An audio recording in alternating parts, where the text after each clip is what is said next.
All right, let's jump right into it. Today, we're breaking down William Saroyan's absolutely brilliant story, The Summer of the Beautiful White Horse, to give you exactly what you need to ace your exam analysis. This is one of those fantastic coming-of-age tales that seems pretty simple on the surface, but it actually holds a ton of psychological and moral complexity underneath.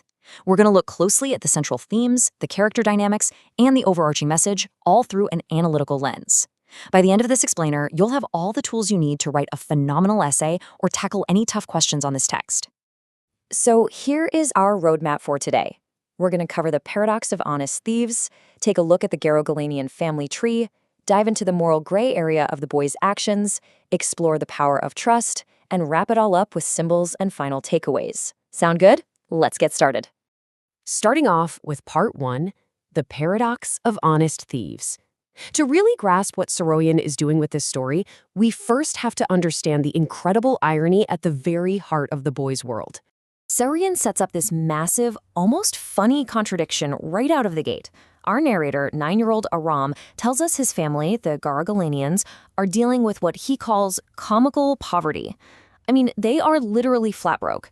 Nobody, not even the elders of the family, can figure out where they get enough money to keep food in their bellies. But here's the kicker. Despite having absolutely nothing, they are famous.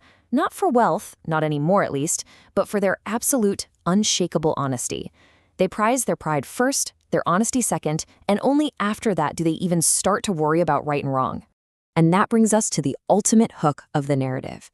How could a family famous for honesty for 11 straight centuries suddenly wind up with a stolen horse?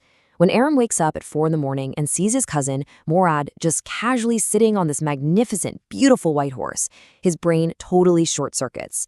He knows for a fact they are too poor to buy it. Therefore, Mourad had to have stolen it. But wait, a Garoghlanian literally cannot be a thief. This huge paradox, an honest family harboring stolen goods, is the engine that drives the whole internal and external conflict of our story.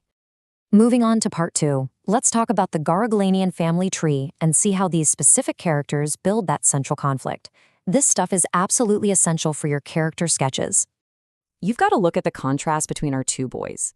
It's Aram's cautious logic against Mourad's wild spirit. Aram, our narrator, is 9. He's innocent and super conscious of his family's reputation. He desperately wants to ride, but his conscience is acting like a heavy anchor. Mourad, on the other hand, is 13 and lives completely in the moment. He's confident, incredibly good with animals, and possesses what the tribe calls the crazy streak.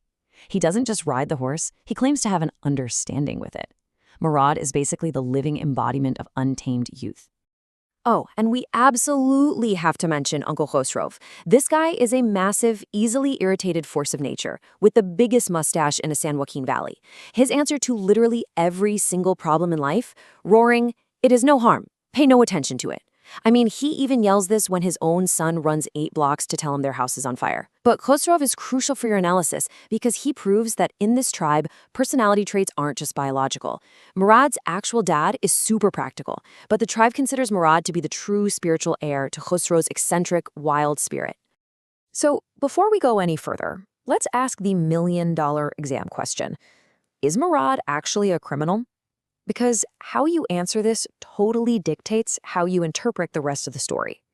Which brings us right to Part 3, the moral gray area.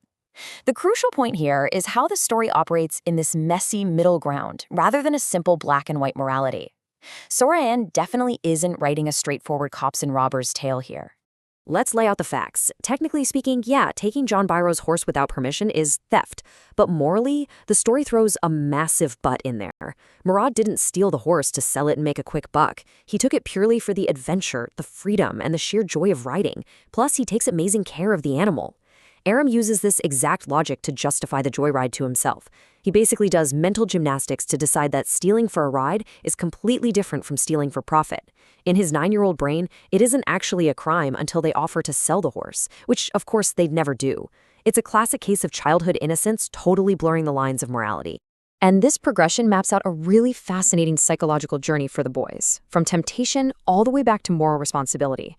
It starts with pure desire, driven by their poverty and their big dreams. That leads straight into temptation, those early morning secret rides. But eventually, reality hits. They reach a stage of awareness where they realize their actions don't exist in a bubble. They're impacting a real person. specifically the lonely Assyrian farmer John Byro, who desperately needs his horse. And that awareness forces them into the final step, taking responsibility, where their conscience finally wins out. It proves that true character is revealed through the final choices we make. All right, let's shift to part 4, the power of trust. This is the climax of our story, revolving entirely around the true owner of the horse, John Byro. And let me tell you, this encounter is an absolute masterclass in dramatic irony. Picture this. The boys are hiding the horse one morning, and they bump directly into John Byro. Talk about a tense moment. Byro walks right up, studies the horse eagerly, checks its mouth, and literally says, "Tooth for tooth." He knows, visually, factually, that this is his stolen property. He even asks the horse's name. But here is the genius move.